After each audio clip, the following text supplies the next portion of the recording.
Assalamualaikum warahmatullahi wabarakatuh. Kami dari kelompok 4 ingin mempresentasikan materi kita hari ini yaitu tentang perencanaan audit dan prosedur analitis. Sebelum masuk ke materinya, saya ingin memperkenalkan anggota kelompok 4 terlebih dahulu, yaitu yang pertama Fitria Aliatul Rosida NIM 05, Anggita Syahrani NIM 16, Retno Arum Mujiwat NIM 26, Haidar Bakil Hidayat NIM 28, dan Hoirunisa NIM 37.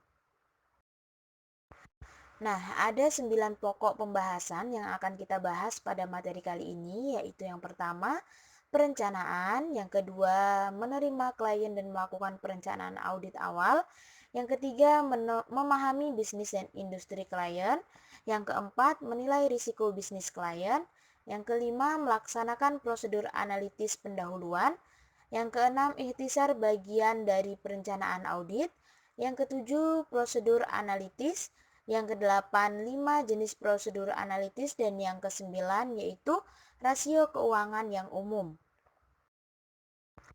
Nah, kita masuk ke materi yang pertama yaitu perencanaan. Prinsip-prinsip yang mendasari standar auditing ACPA menunjukkan auditor harus merencanakan pekerjaan dan mensupervisi setiap asisten secara memadai. Nah, ada 3 alasan utama mengapa auditor harus merencanakan penugasan dengan tepat, yaitu yang pertama, untuk memungkinkan auditor mendapatkan bukti yang tepat dan mencukupi pada situasi yang dihadapi. Tujuan yang kedua yaitu untuk membantu menjaga biaya audit agar tetap wajar dan untuk menghindarkan kesalahpahaman dengan klien. Nah, jika kantor akuntan publik ingin meminimalkan kewajiban hukum dan mempertahankan reputasi yang baik dalam masyarakat bisnis, bukti yang tepat dan mencukupi harus diperoleh.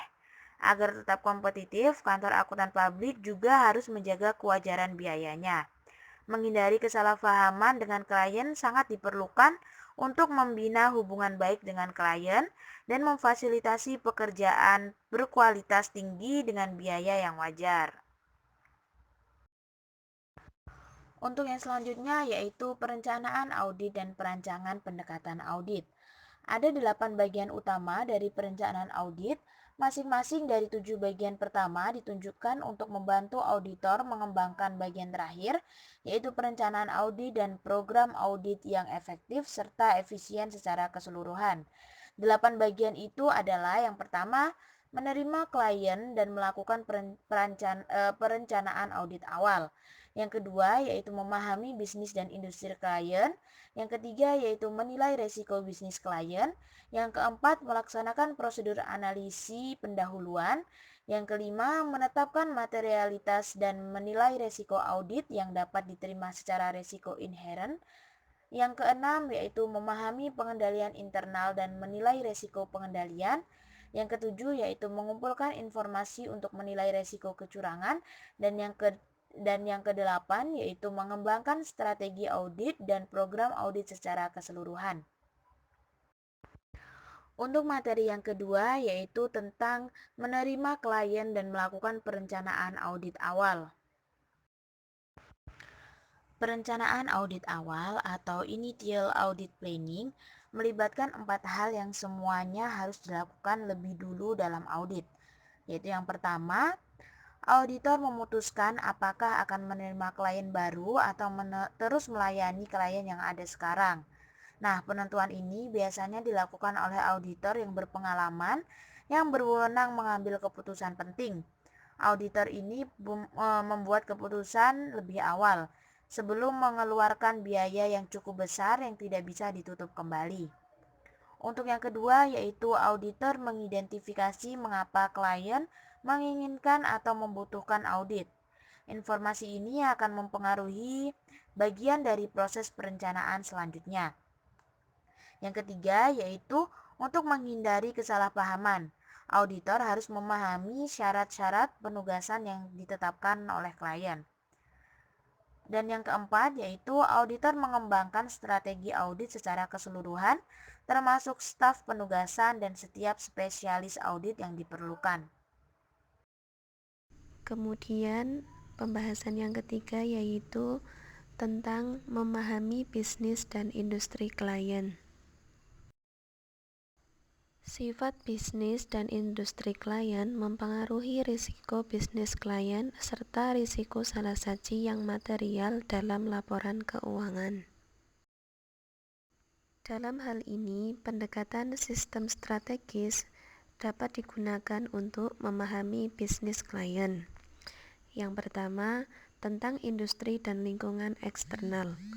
Auditor harus memahami lingkungan eksternal klien seperti volatilitas kondisi ekonomi, tingkat persaingan, dan persyaratan regulatori. Kemudian yang kedua, operasi dan proses bisnis. Untuk mengetahui operasi dan proses bisnis klien dapat dengan cara pertama kunjungan ke pabrik dan kantor, kemudian mengidentifikasi pihak yang berkaitan. Kemudian yang ketiga, manajemen dan tata kelola. Auditor harus menilai filosofi dan gaya operasi manajemen serta tata kelola perusahaan yang meliputi struktur organisasi klien serta aktivitas dewan direksi dan komite audit. Kemudian yang selanjutnya yang keempat, tentang tujuan dan strategi. Strategi adalah pendekatan yang diikuti oleh entitas untuk mencapai tujuan organisasi. Auditor harus memahami tujuan klien yang berkaitan dengan yang pertama, reliabilitas pelaporan keuangan. Yang kedua, efektivitas dan efisiensi operasi. Yang ketiga, ketaatan pada hukum dan peraturan. Kemudian, pendekatan strategis yang terakhir yaitu tentang pengukuran dan kinerja. Sistem pengukuran kinerja klien meliputi indikator kinerja utama yang digunakan manajemen untuk mengukur kemajuan pencapaian tujuan. Menilai risiko bisnis klien. Auditor menggunakan pengetahuan yang diperolehnya dari pemahaman strategis atas bisnis dan industri klien untuk menilai risiko bisnis klien, yaitu risiko bahwa klien akan gagal dalam mencapai tujuannya, baik karena lingkungannya atau klien yang gagal melaksanakan strateginya sebaik pesaing. Penilaian auditor atas risiko bisnis, yakni yang pertama, mempertimbangkan industri yang digeluti klien, strategi bisnis, klien, proses bisnis. Lalu yang kedua, mempertimbangkan pengendalian manajemen yang dapat mengurangi risiko bisnis. Yang ketiga, risiko lainnya setelah mempertimbangkan keefektifan pengendalian manajemen puncak atau yang disebut dengan risiko residu. Setelah mengevaluasi risiko bisnis klien, auditor dapat menilai risiko salah saji yang material dalam laporan keuangan dan kemudian menerapkan model risiko audit untuk menentukan luas bukti audit yang tepat.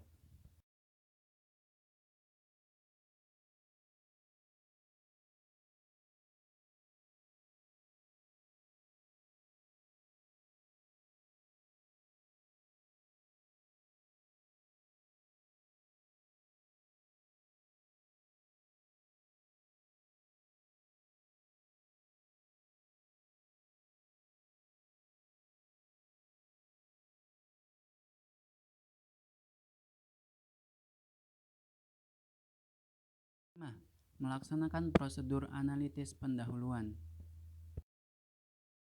Prosedur analitis pendahuluan dilaksanakan untuk memahami dengan lebih baik bisnis klien dan untuk menilai risiko bisnis klien.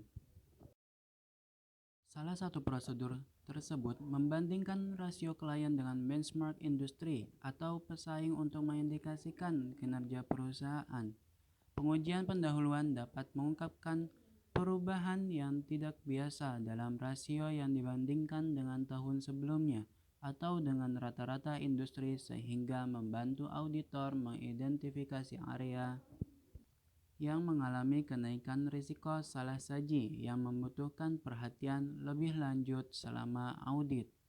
Rasio tersebut meliputi yang pertama, rasio kemampuan membayar utang jangka pendek. Yang kedua, rasio aktivitas likuidasi. Yang ketiga, kemampuan memenuhi kewajiban jangka panjang. Dan yang terakhir, rasio profitabilitas. Pokok pembahasan yang keenam adalah ikhtisar. Selanjutnya adalah ikhtisar bagian dari perencanaan audit. Tujuan utama dari perencanaan audit adalah memahami bisnis dan industri klien yang akan digunakan untuk menilai risiko audit yang dapat diterima. Selanjutnya adalah proses. Berikutnya adalah prosedur analitis. Prosedur analitis merupakan salah satu dari 8 jenis bukti audit. Prosedur analitis didefinisikan oleh standar auditing sebagai evaluasi atas informasi keuangan yang dilakukan dengan menganalisis hubungan yang masuk akal antara data keuangan dan non-keuangan. Prosedur analitis menggunakan perbandingan dan hubungan untuk menilai apakah saldo akun atau data lain terlihat wajar berkaitan dengan ekspektasi auditor. Ketika melaksanakan prosedur analitis, investigasi auditor atas fluktuasi yang tidak biasa yang dipicu oleh hubungan antara data keuangan dan non-keuangan yang berbeda dengan ekspektasi yang dikembangkan oleh auditor. Agar Prosedur analitis dapat dilaksanakan pada salah satu dari ketiga waktu selama penugasan. Yang pertama yaitu prosedur analitis diwajibkan dalam tahap perencanaan untuk membantu menentukan sifat, luas, dan penetapan waktu prosedur audit. Hal ini membantu auditor untuk mengidentifikasi hal-hal yang signifikan yang nantinya memerlukan perhatian khusus dalam penugasan. Yang kedua adalah prosedur analitis seringkali dilakukan selama tahap pengujian audit sebagai pengujian substantif untuk mendukung saldo akun. Pengujian ini seringkali dilakukan dalam hubungannya dengan prosedur audit lainnya. Selanjutnya yang ketiga adalah prosedur analitis juga diwajibkan selama tahap penyelesaian audit. Pokok pembahasan yang ke-8 adalah 5 jenis prosedur. Berikutnya adalah 5 jenis prosedur analitis. Kegunaan prosedur analitis sebagai bukti audit sangat bergantung pada auditor yang mengembangkan ekspektasi tentang berapa saldo akun atau rasio yang harus dicatat tanpa memperhatikan jenis prosedur analitis yang digunakan. Auditor mengembangkan ekspektasi menyangkut saldo akun atau rasio dengan mempertimbangkan informasi dari periode sebelumnya, tren industri, ekspektasi, anggaran yang disiapkan klien, dan informasi non-keuangan. Biasanya auditor membandingkan saldo dan rasio klien dengan saldo dan rasio yang diharapkan dengan menggunakan satu atau lebih jenis prosedur analitis berikut. Dalam setiap kasus, Pembahasan selanjutnya yaitu rasio keuangan yang umum. Prosedur analitis, auditor seringkali meliputi penggunaan rasio keuangan yang umum selama tahap perencanaan dan review akhir atas laporan keuangan yang telah diaudit.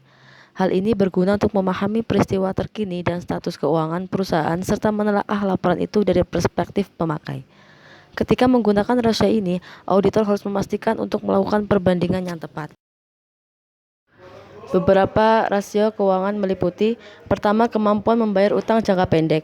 Perusahaan membutuhkan tingkat likuiditas yang wajar untuk membayar utangnya ketika jatuh tempo, dan ketiga, rasio berikut mengukur likuiditas. Jadi, dengan menelaah ketiga rasio berikut ini, akan terlihat bahwa rasio kas mungkin berguna untuk mengevaluasi kemampuan membayar hutang dengan segera. Yang pertama, rasio kas, di mana kas ditambah sekuritas dibagi kewajiban lancar. Kedua, rasio cepat, di mana kas ditambah sekuritas ditambah piutang usaha bersih dibagi kewajiban lancar. Yang ketiga, rasio lancar, di mana aset lancar dibagi kewajiban lancar. Kemudian yang kedua yaitu rasio aktivitas likuiditas. Rasio aktivitas untuk piutang usaha dan persediaan berguna bagi auditor yang sering kali menggunakan tren dalam rasio perputaran piutang usaha untuk menilai kelayakan penyisian piutang tak tertagih dan tren rasio perputaran persediaan untuk mengidentifikasi keusahaan persediaan yang potensial. Perputaran yang pertama itu perputaran piutang usaha, di mana penjualan bersih dibagi piutang kotor rata-rata. Yang kedua, perputaran persediaan, di mana harga pokok penjualan dibagi persediaan rata-rata. Yang ketiga yaitu kemampuan untuk memenuhi kewajiban utang jangka panjang. Solvensi jangka panjang perusahaan bergantung pada keberhasilan operasi dan kemampuannya untuk memperoleh modal guna perluasan, serta kemampuannya untuk melakukan pembayaran pokok dan bunga. Kedua rasio berikut ini merupakan ukuran kunci yang digunakan oleh para kreditor dan investor untuk menilai kemampuan perusahaan membayar hutang-hutangnya. Yang pertama, hutang terhadap ekuitas, di mana total kewajiban dibagi dengan total ekuitas. Kemudian times interest earned, di mana laba operasi dibagi beban bunga. Kemudian yang keempat yaitu rasio profitabilitas. Kemampuan perusahaan untuk menghasilkan kas demi membayar kewajiban, pelunasan, dan dividen sangat bergantung pada profitabilitas.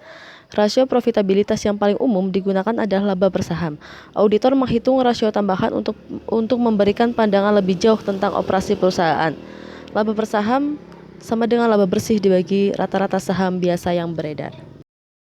Ya, yang dapat kelompok kami sampaikan. Kurang lebihnya kami mohon maaf. Wassalamualaikum warahmatullahi wabarakatuh.